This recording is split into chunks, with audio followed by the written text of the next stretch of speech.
Chelsea dikalahkan Brighton pada lanjutan Piala FA ronde keempat dengan skor 2-1. Kekalahan ini resmi memperpanjang rekor Chelsea tanpa raihan gelar domestik selama 7 tahun terakhir. Terakhir kali Chelsea menjuarai piala domestik adalah tahun 2018 untuk FA Cup dan 2015 untuk Piala Liga yang pada tahun tersebut kompetisi ini bernama Capital One Cup. Apa yang terjadi kepada Chelsea? Padahal dalam kurun waktu 7 tahun tersebut, Chelsea berhasil masuk ke babak final sebanyak 7 kali dengan rincian 3 final Piala FA, lalu 3 final Piala Liga, dan 1 final Piala Community Shield. Dari ketujuh final tersebut, Chelsea kalah sebanyak 7 kali, dan ini merupakan catatan yang buruk untuk klub asal London tersebut.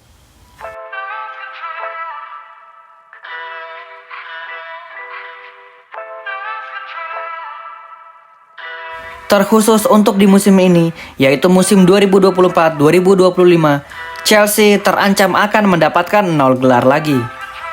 Sejak kepemilikan owner baru di bawah rezim Todd Boehly dan Clearlake Capital pada 3 tahun silam, Chelsea telah menghabiskan dana sebesar 1 billion pounds dan belum merasakan satu gelar apapun, baik itu gelar liga maupun piala domestik.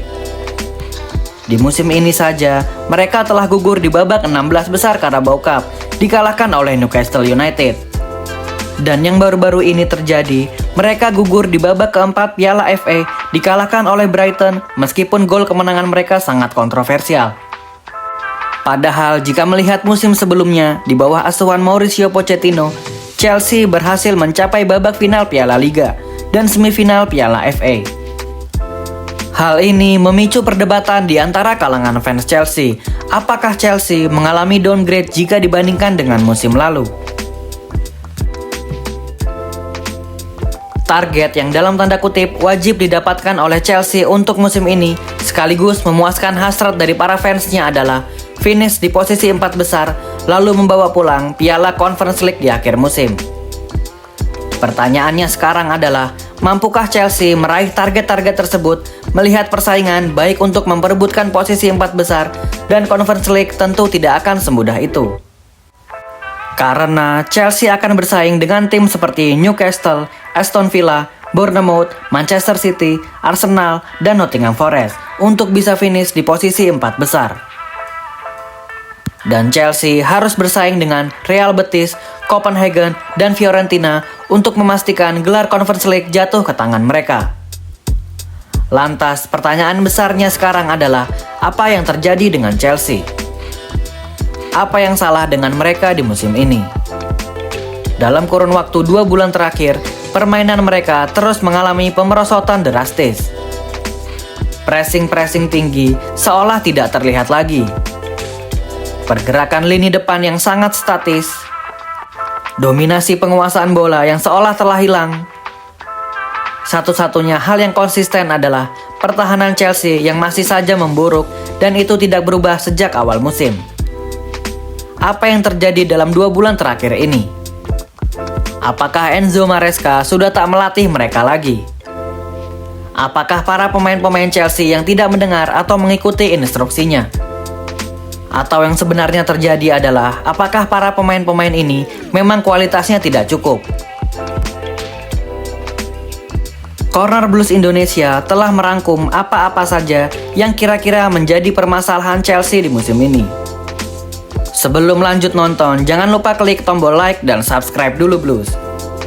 Kalau sudah, mari kita masuk ke pembahasan video sebagai berikut.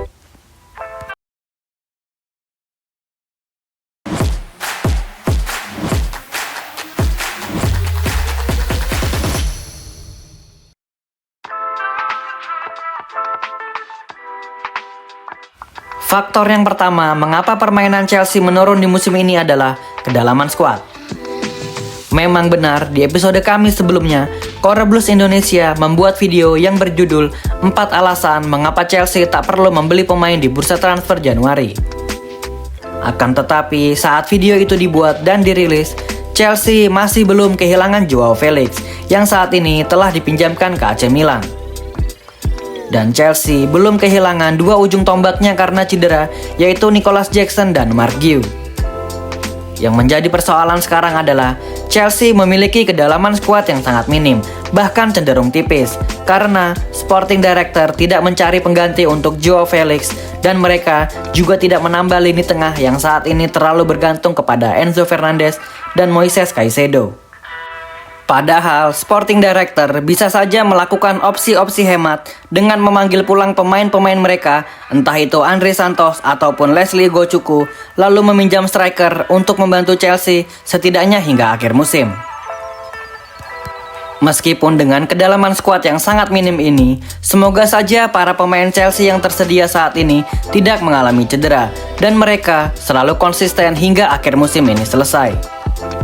Enzo Maresca dan juga Chelsea akan dalam bahaya jika mereka lagi-lagi gagal finish di posisi 4 besar. Kedalaman skuad menempati urutan pertama dari permasalahan Chelsea di musim ini.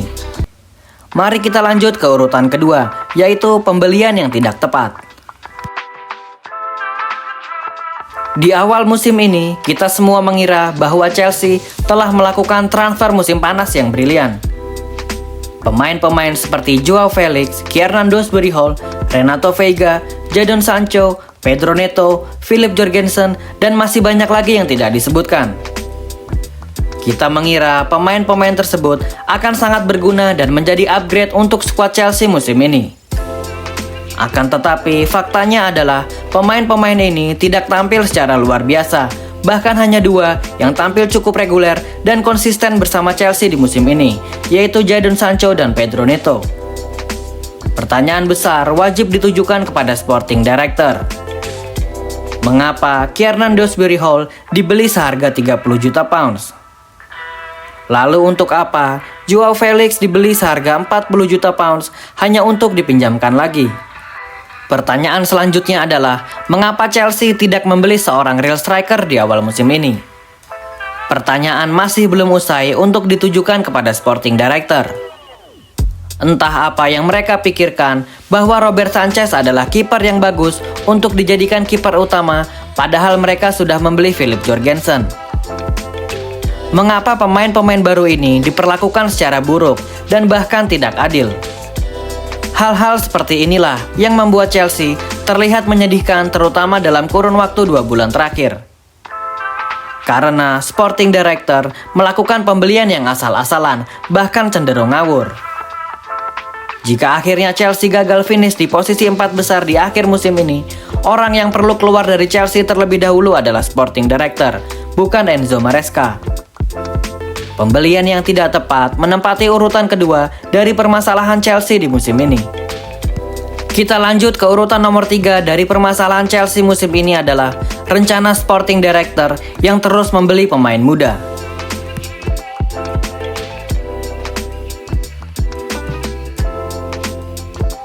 Ini adalah salah satu dan mungkin keburukan yang paling buruk yang pernah dilakukan oleh Sporting Director di rezim Todd Boehly dan Clearlake Capital.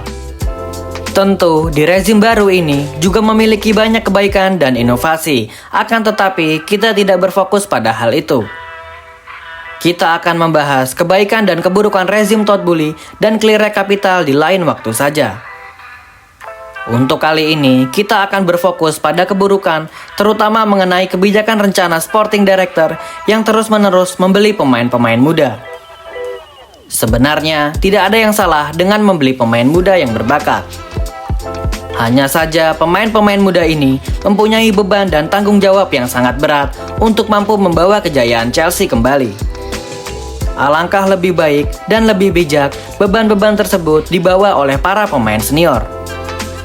Sudah seharusnya di window transfer Chelsea selanjutnya, Chelsea tak lagi membeli pemain-pemain muda karena skuad Chelsea yang sekarang sudah penuh oleh pemain muda dan sangat tidak ideal jika mereka semua dikumpulkan di Chelsea.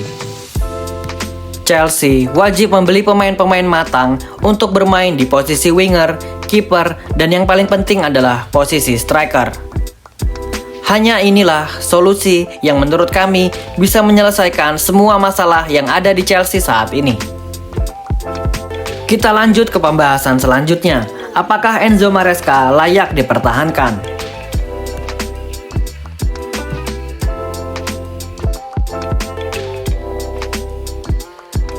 Jawabannya adalah sudah pasti Enzo Maresca layak dipertahankan oleh manajemen Chelsea. Kritik untuk Enzo Maresca adalah untuk memperbaiki mentalitasnya baik di dalam maupun di luar lapangan. Kita fokuskan untuk di luar lapangan, semoga Enzo Maresca tidak lagi merendah yang cenderung tidak percaya diri dengan kualitas yang ia punya. Jika kita melihat manajer-manajer Chelsea sebelumnya, seperti Jose Mourinho, Thomas Tuchel, dan Antonio Conte, mereka membela dan berjuang untuk Chelsea baik di dalam maupun di luar lapangan, dalam hal ini di konferensi pers. Semoga Enzo Maresca tidak ada lagi cerita-cerita atau berkomentar seperti merendah yang terkesan Chelsea adalah tim muda yang tak lagi haus akan trofi. Semoga Enzo Maresca mampu mengubah mentalitasnya, yang tentunya juga akan mengubah mentalitas dari para pemain-pemainnya.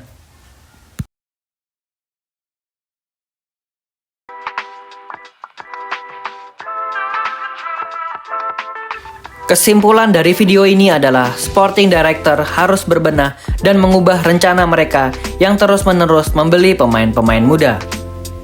Enzo Maresca adalah manajer yang mempunyai filosofi dan sangat mencintai filosofinya. Maka dari itu, Sporting Director harus mensupportnya dengan pemain-pemain yang mempunyai profil yang cocok untuk bekerja di bawah asuhan Enzo Maresca. Semoga Chelsea lekas membaik dan yang terutama adalah semoga kami, para fans Chelsea, bisa merayakan dan melihat Chelsea meraih trofi lagi. Walaupun sulit, trofi UEFA Conference League wajib dibawa pulang di akhir musim. Dan jangan lupa, Chelsea juga harus finish di posisi 4 besar karena para fans Chelsea sudah tidak sabar dan ingin segera mendukung tim kesayangannya bermain di kompetisi terbesar di Eropa, yaitu UEFA Champions League. Thank you yang udah nonton episode ini. Jangan lupa like, comment, share, dan subscribe. Jangan lupa juga untuk tonton semua episode dari channel Corner Blues Indonesia. See you di episode-episode selanjutnya Blues. Dan yang terakhir adalah keep the blue flag flying high.